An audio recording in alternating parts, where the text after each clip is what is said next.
আল্লাহ রব্বুল আলামিন আমাদের জন্য, মুসলিমদের জন্য রমাদান মাসের সিয়ামকে ফরজ করেছেন। এই রমাদান মাসের সবচেয়ে বড় নেকির কাজ হচ্ছে রমাদান মাসের সিয়াম পালন করা, রোজা রাখা। এই মর্মে আল্লাহ রব্বুল আলামিন, যদি আপনি রমাদান মাসের সিয়াম পালন করেন তাহলে আপনি তাকওয়া অর্জন করতে পারবেন, আল্লাহ ভীতি অর্জন করতে পারেন। আল্লাহ রব্বুল আলামিন সূরা বাকারার আয়াত নাম্বার 183-তে আল্লাহ বলেন, ইয়া আইয়ুহাল্লাযীনা আমানু, হে ঈমানদারগণ, হে ঈমানদারগণ।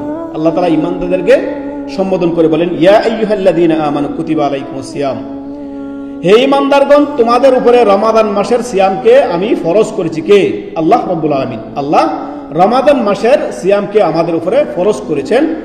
কামা কুতিবা আলাল্লাযীনা মিন ক্বাবলিকুম লাআল্লাকুম তাত্তাকুন, যেমনটি করে আমাদের পূর্ববর্তী জাতির উপরেও রমাদান মাসের সিয়াম ফরজ ছিল, আল্লাহ আমাদের উপরেও ফরজ করেছেন। কেন?